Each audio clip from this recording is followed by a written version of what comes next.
नमस्कार बच्चों, आज हम कारक प्रकरण प्रारंभ करेंगे।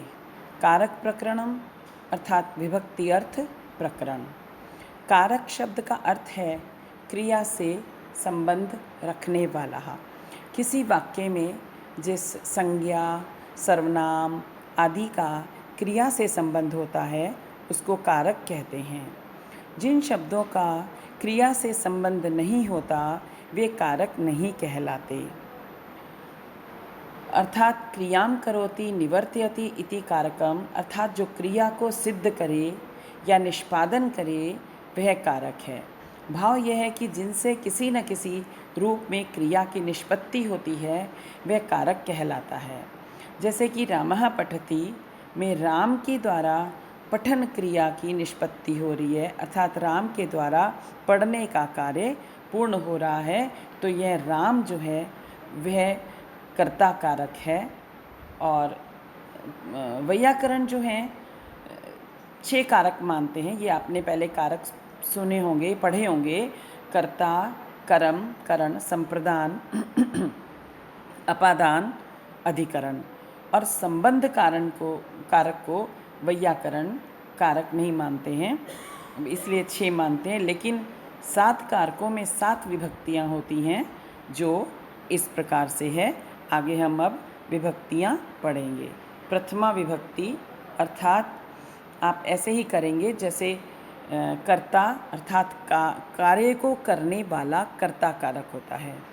उनके आपने पहले चिन्ह भी पढ़े होंगे। कर्ता ने कर्म को करण से के द्वारा संप्रदान के लिए अपादान से अलग होना, संबंध काके की रारेरी अधिकरण में पर। इस प्रकार से इन चिन्हों के आधार पर 7 कारक हैं तो 7 ही विभक्तियाँ होती हैं। कर्ता कारक है तो प्रथमा विभक्ति, कर्म कारक है तो द्वितीया विभक्ति, करण कारक है तो तृतीया विभक्ति। इस तरह से करके आगे विभक्तियाँ हो जाती हैं। जैसे जैसे कारक आगे बढ़ेगा वैसे वैसे विभक्तियाँ आगे बढ़ती जाएंगी। अब सबसे पहले हम पढ़ेंगे प्रथमा विभक्ति अर्थात कर्ता कारक। उसका सूत्र है प्रातिपदिकार्थ लिंग परिमाण वचन मात्रे प्रथमा, अर्थात प्रातिपदिकार्थ मात्र लिंग मात्र के, इसमें विच्छेद करके पढ़ो। एक तो प्रातिपदिकार्थ लिंग मात्र एवं परिमाण मात्र अधिक होने पर और संख्या मात्र को प्रकट करने के लिए प्रथमा विभक्ति का प्रयोग होता है।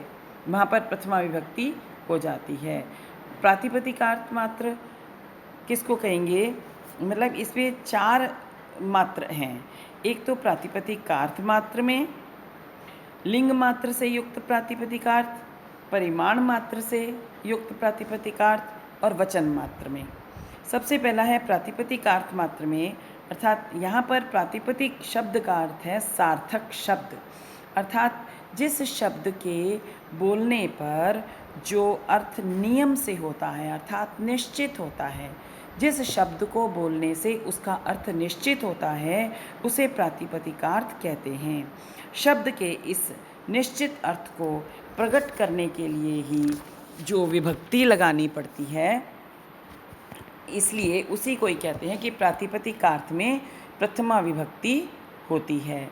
जो शब्द किसी लिंग का बोध नहीं कराते, अर्थात जिनके अर्थ के साथ साथ लिंग का बोध भी निश्चित रूप से हो जाता है, वे ही इसके उदाहरण हैं। कहने का तात्पर्य है कि जिस शब्द के उच्चारण करने पर, प्रातिपदिकार्थ को हम पढ़ रहे हैं सबसे पहले वाले को, कि जिस शब्द के उच्चारण करने पर जिस अर्थ की उपस्थिति होती है वह प्रातिपदिकार्थ होता है। जैसे कि उच्चई, नीचई, कृष्णः, श्री, ज्ञानम। क्योंकि उच्चई बोलने से यह शब्द जो है अव्यय शब्द है, अलिंग है, अर्थात इसका किसी लिंग का इसमें बोध नहीं होता कि वह ज़ोर से हंसता है या ज़ोर से बोल रहा है, तो वो बोल रहा है या बोल रही है ऐसा कोई वो निश्चित नहीं हो रहा है। किसी लिंग का बोध नहीं करा रहे ऐसे वाले शब्द। तो ऐसे वाले शब्द जिनमें किसी लिंग का बोध वो नहीं कराते हैं और जिनके अर्थ के साथ साथ लिंग का बोध भी निश्चित रूप से हो जाता है, वे ही इसके उदाहरण हैं। कुछ तो है कि जिनके बोलते ही हमें जो अव्यय शब्द हैं, जिनके बोलने से हमें लिंग का बोध नहीं होता, तो वे अव्यय शब्द होते हैं, तो उनसे हमारा वो प्रातिपदिकार्थ कहलाते हैं। और कुछ ऐसे शब्द होते हैं जिनका बोलने से ही हमको लिंग का पता चल जाता है, तो वे प्रातिपदिकार्थ कहलाते हैं। जैसे कि उच्चैस, नीचैस। अब इसका ये अव्यय शब्द हैं, इनमें प्रथमा विभक्ति होती है और सुप और सु आदि का लोप हो जाने से, स को विसर्ग हो जाने से उच्चई मतलब विसर्गा लग गई, नीचई में विसर्गा लग गई। अब यहाँ पर कौन ऊंचा बोल रहा है, कौन नीचा बोल रहा है, कौन ऊंचे चढ़ रहा है या नीचे चढ़ रहा है, इसमें कोई निश्चित लिंग नहीं होता, इसलिए यहाँ पर प्रातिपदिकार्थ रूप बन गया। और इस प्रकार विभक्ति लगने से अव्यय शब्द पद कहलाते हैं और प्रयोग के रूप में होते हैं। दूसरी बात उन्होंने कही कि जिनका प्रयोग बोलने से निश्चित लिंग का बोध हो जाता है, जैसे कि कृष्ण शब्द से पुल्लिंग का बोध हो गया, श्री शब्द से स्त्रीलिंग का बोध हो गया, और ज्ञानम शब्द से नपुंसक लिंग की नियम रूप से प्रतीति होती है। अतः ये निश्चित लिंग के उदाहरण हैं। इनकी प्रथमा विभक्ति में कृष्णः, श्री तथा ज्ञानम रूप बनते हैं। इसके पश्चात हम करते हैं लिंग मात्र से युक्त प्रातिपदिकार्थ। तटः, तटी, तटम, ये अनियत लिंग वाले शब्दों के उदाहरण हैं। लिंग मात्र में क्या है कि किसी भी लिंग की जहाँ प्रतीति हो वहाँ लिंग मात्र है, जैसे तटः, तटी, तटम। इसलिए कहा जाता है क्योंकि तट शब्द पुल्लिंग में भी आ जाता है, स्त्रीलिंग में भी आ सकता है, नपुंसक लिंग में भी आ सकता है, तो इसलिए ये जिसके साथ लगता है तो निश्चित तटत्व अर्थ होता है इसमें, चाहे वो तटी हो, चाहे वो तटम हो, चाहे तट मतलब किनारा एक जो है ये होगा ही होगा इसका अर्थ निश्चित रूप से। तो अनियत लिंग वाले शब्दों के उदाहरण हैं। ये शब्द किनारा अर्थ के साथ साथ पुल्लिंग आदि का भी बोध कराते हैं, जो इनका नियत अर्थ नहीं है, निश्चित अर्थ नहीं है, क्योंकि कभी वो तटी होता है, कभी तटम होता है। तो यहाँ पर तट शब्द अनियत लिंग वाला है, क्योंकि यह कभी यह पुल्लिंग, कभी स्त्रीलिंग तथा कभी नपुंसक लिंग हो जाता है। इस प्रकार तटः आदि शब्द का नियत अर्थ, निश्चित अर्थ क्या है? तट का वास्तविक अर्थ हमारा निकलता है तट कहने से ही कि किनारा। तो अतः ये लिंग मात्र अधिक्य के उदाहरण है। यहाँ प्रातिपदिकार्थ से लिंग मात्र अधिक होने से यहाँ प्रथमा विभक्ति होती है। तीसरा है परिमाण मात्र से युक्त प्रातिपदिकार्थ। परिमाण मात्र से अधिक होने पर प्रथमा विभक्ति होती है, अर्थात कि परिमाण का अर्थ है एक निश्चित माप, माप बताने में प्रथमा विभक्ति होती है। एक निश्चित उसकी माप मतलब तोल, उसको हम निश्चित तोल, वहाँ पर भी प्रथमा विभक्ति होती है। जैसे कि द्रोणः व्रीहि, यहाँ द्रोण जो से माप कर ब्रीहि कहा गया है, अर्थात ब्रीहि में प्रथमा विभक्ति का प्रयोग होता है। द्रोण रूप जो है वो परिमाण अर्थात उससे मापा गया ब्रीहि, यह अर्थ है। द्रोण एक परिमाण नाप का नाप है, यहाँ द्रोण परिमाण से नापा गया ब्रीहि, यह अर्थ अभिष्ट है। इसलिए यहाँ परिमाण मात्रा अधिक्य से प्रथमा विभक्ति का विधान किया गया है। इसलिए यहाँ द्रोण शब्द से होने वाली प्रथमा सामान्य परिमाण के अर्थ को प्रकट करती है।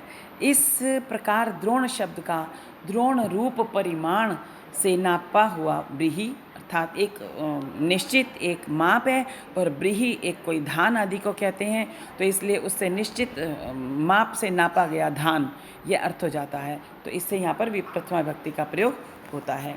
इसके पश्चात हम करते हैं वचन मात्र में प्रथमा। वचन मात्र में प्रथमा का तात्पर्य है, वचन का अर्थ है संख्या, जैसे कि एक, दो या अनेक, बहुत सारे, एकः, दो, बहवा इत्यादि। और वचन संख्या को कहते हैं, केवल संख्या को प्रकट करने के लिए विभक्ति प्रथमा विभक्ति होती है। जैसे एकः, द्वौ, बहवा, जहाँ एकत्व, द्वित्व तथा बहुत्व आदि अर्थ शब्दों से ही प्रकट हैं। प्रथमा विभक्ति के प्रत्यय सु और जस का भी एकत्व, द्वित्व, बहुत्व अर्थ होता है। इसलिए सूत्र में वचन शब्द को भी ग्रहण किया गया है। इस सूत्र में यह भी कहा गया है कि जो क्रिया करने में स्वतंत्र होता है वह कर्ता होता है और कर्ता में प्रथमा विभक्ति का प्रयोग किया जाता है।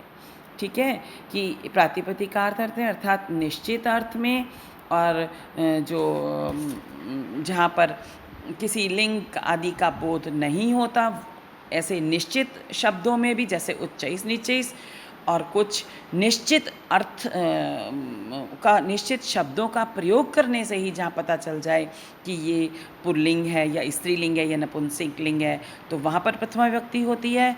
फिर लिंग मात्र से युक्त प्रातिपदिकार्थ अर्थात एक शब्द का जहाँ पर उसका निश्चित अर्थ किनारा होता है और वह पुल्लिंग, स्त्रीलिंग, नपुंसकलिंग तीनों लिंगों में प्रयोग किया जा सकता है, तो वहाँ लिंग मात्र से युक्त प्रातिपदिकार्थ में प्रथमा विभक्ति का प्रयोग होता है। और फिर परिमाण मात्र में एक निश्चित माप जो होता है, नाप जो होता है, जो तोल होता है, उसका प्रयोग करने में भी जिसके साथ वो प्रयोग किया जाता है, जिस संज्ञा के साथ वो प्रयोग किया जाता है, वो उसमें प्रथमा विभक्ति का प्रयोग होता है। फिर निश्चित वचन एक है या दो हैं या बहुत हैं, एक से ज़्यादा हैं, दो से ज़्यादा हैं तो बहुत हो गए, तो एकत्व का पता चल रहा है, द्वित्व का पता चल रहा है, जहाँ बहुत्व का निश्चित अर्थ पता चल रहा है, तो वहाँ ऐसे वचन को ग्रहण करने में भी प्रथमा विभक्ति का प्रयोग किया जाता है। अब आगे लेते हैं संबोधने चा।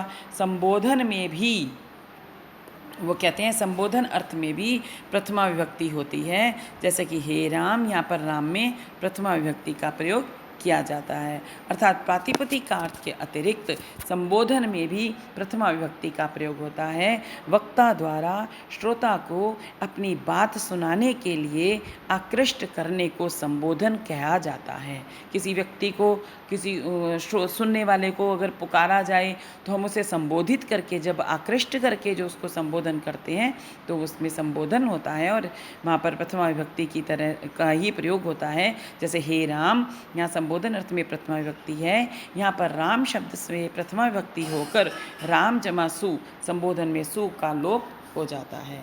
इसके पश्चात है कर्म कारक अर्थात द्वितीया विभक्ति का प्रयोग। अब हम कैसे करेंगे ये बताएंगे।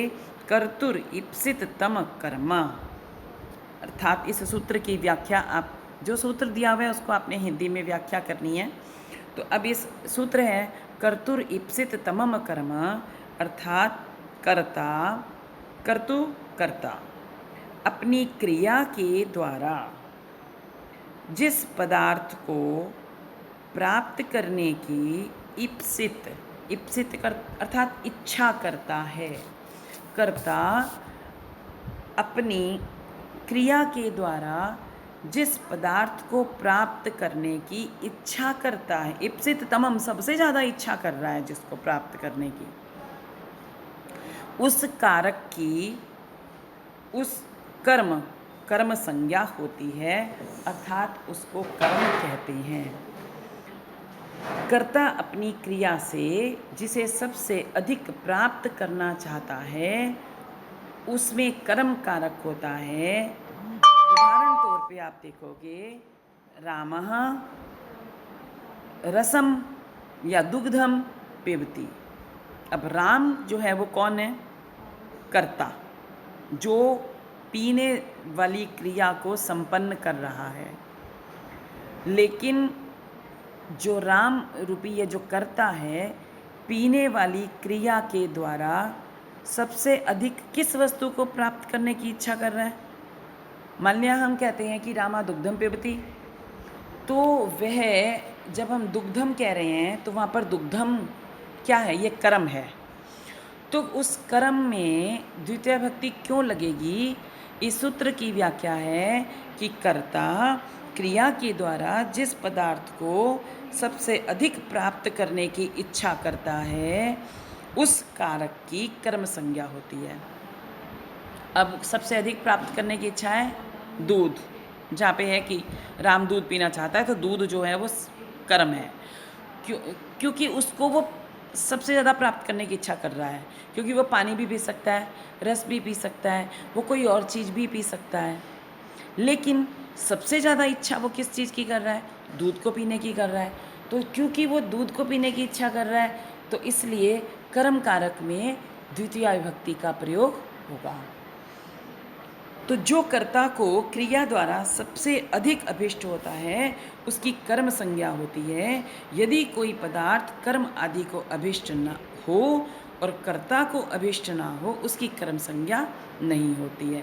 ये हमारे ये अभी हमने सबसे पहले तो कर्तृवाच्य का पढ़ा है, लेकिन अगर हम कर्म वाच्य का करेंगे तो कर्म वाच्य में कर्म अभिष्ट नहीं होता है, उसमें तो उसकी कर्म संज्ञा नहीं होती। ये जैसे है कि माशेषु अश्वम बदनाति, माशों में अर्थात उड़दों में घोड़े को बांधता है, या उड़द कर्म अश्व को अभिष्ट है, वही उन्हें खाना चाहता है, तो कर्ता को उड़द अभिष्ट नहीं है, उसका अभिष्ट तो अश्व को बांधना ही है, इसलिए यहाँ पर अश्व की कर्म संज्ञा होगी, माश की नहीं। तो माश बंधन क्रिया का अधिकरण है। आप अभी सिर्फ आप इतना ही ज़्यादा समझें कि कर्ता अपनी क्रिया के द्वारा जिस पदार्थ को प्राप्त करने की सबसे अधिक इच्छा करता है, उस कारक की कर्म संज्ञा होती है, अर्थात उसे कर्म कहते हैं। अर्थात जो कर्ता को क्रिया द्वारा उसे सबसे अधिक जो अभिष्ट होता है, उसकी कर्म संज्ञा होती है। हमने बताया है कि राम जो है वो दूध को पीना चाहता है, तो वो उसकी कर्म, वो जो दूध है वो कर्म संज्ञक हो गया। अब है दूसरा सूत्र कर्मणि द्वितीया। कर्मणि द्वितीया अर्थात जहाँ कर्म का कथन ना किया जाए वहाँ द्वितीया विभक्ति होती है। जैसे हरिम भजती, हरि का भजन करता है, या हरि का कर्म के रूप में कथन नहीं किया गया है, अतः हरि में द्वितीय विभक्ति का प्रयोग किया गया है। अनुक्त कर्म में द्वितीया विभक्ति होती है। जिस अर्थ में प्रत्यय होता है उसे उक्त कहते हैं, उससे भिन्न अर्थ अनुक्त अनभिहित होता है। कर्म वाच्य में कर्म उक्त होता है, अर्थात जिस अर्थ में प्रत्यय होता है उसको उक्त कहते हैं। तो कर्म वाच्य में कर्म उक्त होता है और कर्तृवाच्य में कर्म कारक में द्वितीया विभक्ति होती है। जैसे हरिम भजती, इस वाक्य में कर्ता जो है वहाँ प्रयोग नहीं किया गया, उसका कर्ता कौन है? भक्त है। भक्त का इप्सितमम क्या है? हरि। भक्त किसको भजता है? हरि को भजता है। तो हरि क्या है? कर्म संज्ञक है। तो कर्मणि द्वितीया, जो कर्म संज्ञक है उसमें द्वितीया विभक्ति का प्रयोग होता है। अनुक्त कर्म में द्वितीया विभक्ति होती है। जिस अर्थ में प्रत्यय होता है उसे उक्त कहते हैं, उससे भिन्न अर्थ अनुक्त होता है। मतलब जिसके साथ प्रत्यय लगा हुआ है वो उक्त होता है, और जिसमें प्रत्यय नहीं होता वो अनुक्त होता है। तो कर्म वाच्य में जो कर्म है वह उक्त होता है क्योंकि उसमें प्रत्यय लगा हुआ है, और कर्तृवाच्य में कर्म कारक में द्वितीया विभक्ति होती है। जैसे हरिम भजती, इस वाक्य में कर्ता का इप्सितमम हरि है, मतलब भजने जो भक्त है वो हरि को भजना चाहता है, भगवान विष्णु को भजना चाहता है। उसकी सबसे ज़्यादा इच्छा किसको भजने की है? हरि की। तो हरि की कर्मणि द्वितीया सूत्र के अनुसार कर्म कारक हो गया, तो कर्म कारक में द्वितीय विभक्ति का प्रयोग होता है। भजती कर्तृवाच्य की क्रिया है, क्योंकि जो है भक्त है कर्ता, भक्त है भजने वाला, और भजती क्रिया, भक्त भजता है, भजन करता है। तो भक्त है कर्ता, भजती है क्रिया, और किसको भजन करता है? किसका भजन करता है? हरिम की। तो हरि फिर कर्मणि द्वितीया से उसमें द्वितीया विभक्ति का प्रयोग होता है। अनुक्त कर्म होने से हरिम में द्वितीया विभक्ति है, जबकि उक्त कर्म में प्रथमा विभक्ति होती है। जैसे हरि सेव्यते, यहाँ क्रिया कर्म वाच्य है, इसलिए कर्म के उक्त होने से हरि यहाँ प्रातिपदिक अर्थ मात्र में प्रथमा विभक्ति होती है। अब आगे है अकथितम च। तीसरा सूत्र है अकथितम च, अर्थात अपादान आदि कारकों से जो न कहा जाए वह द्वितीय विभक्ति होती है, परंतु यह नियम सर्वत्र प्रयोग नहीं किया जाता, किंतु निम्नलिखित 16 धातुओं और उनकी समानार्थक धातुओं के साथ प्रयोग किया जाता है। तात्पर्य है कि अपादान आदि कारकों की इच्छा से जो प्रयोग नहीं किया जाता। अपादान आदि विशेष रूप से कारक जब अविवक्षित हों, जब उनको ना कहना चाह रहा हो, तो वहाँ कर्म संज्ञक हो जाता है, अर्थात उसकी भी कर्म संज्ञा हो जाती है।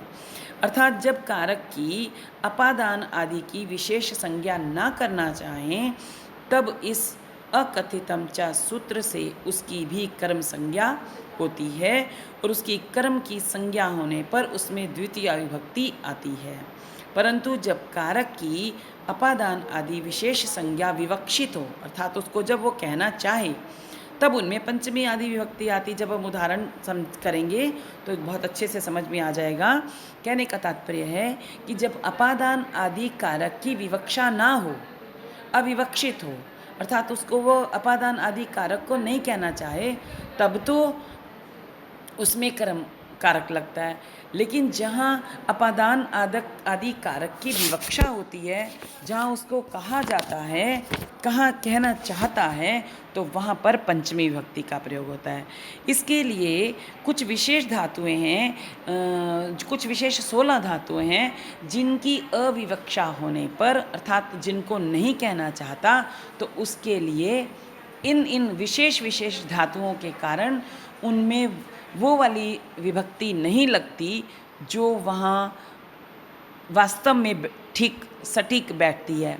लेकिन इन धातुओं के कारण उन विभक्तियों की अविवक्षा, अपादान आदि धातु विभक्तियों की अविवक्षा होने पर वहाँ पर कर्म कारक संज्ञा होती है, तो वहाँ पर द्वितीय विभक्ति का प्रयोग होता है। उदाहरण स्वरूप दुहु धातु याच, पच, दंड, रुद्ध, पृच्छ, ची, ब्रू, शास, जी, मथ, मुश, नी, ह्री, कृश, वह। सबसे पहले उदाहरण देखो। दुहु धातु, दुहु अर्थात दुहना। गाम दोग्धी पय, गाय से दूध दुहता है। अब गाय से दूध जब दोहा जा रहा है, तो गाय से दूध अलग हो रहा है, तो कौन सा कारक आना चाहिए? वहाँ जब अलग होने के योग में अपादान कारक होता है, पंचमी विभक्ति का प्रयोग किया जाना चाहिए।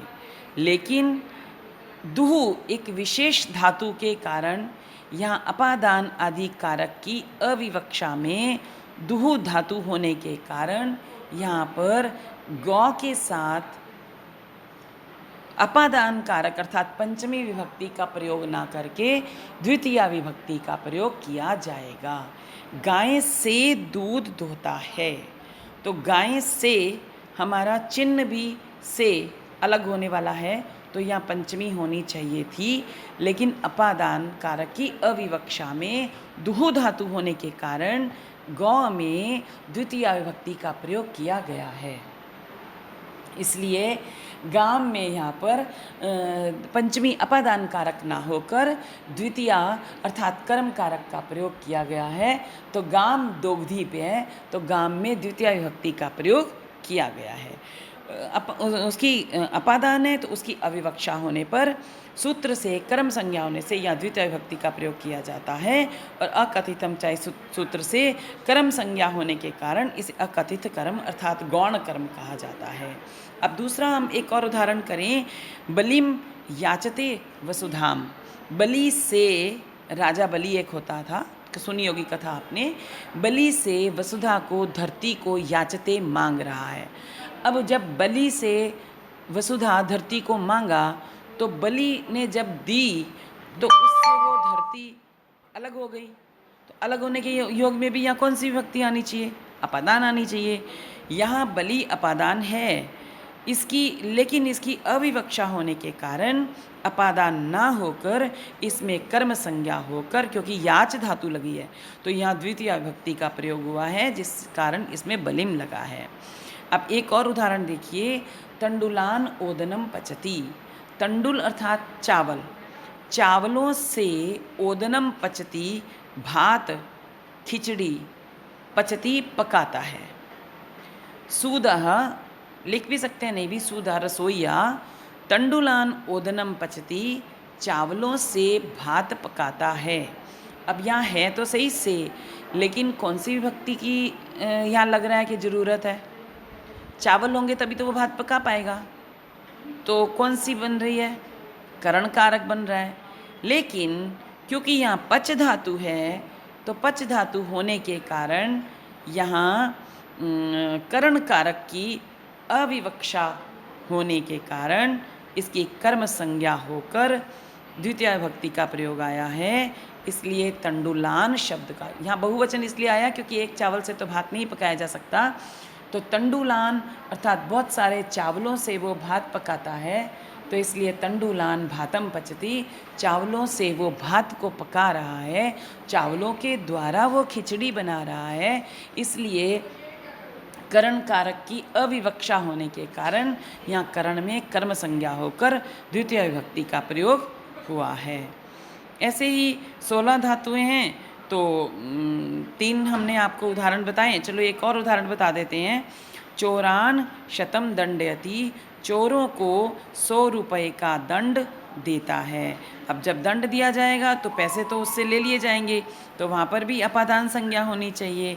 तो लेकिन चोर अपादान है, लेकिन उसकी अविवक्षा होने पर उसकी अकथितम चा सूत्र से कर्म संज्ञा होकर उसमें द्वितीय विभक्ति का प्रयोग होता है। तो इस प्रकार आप 16 धातुओं का उदाहरण देख लोगे। आगे हम अगली वीडियो में पढ़ेंगे।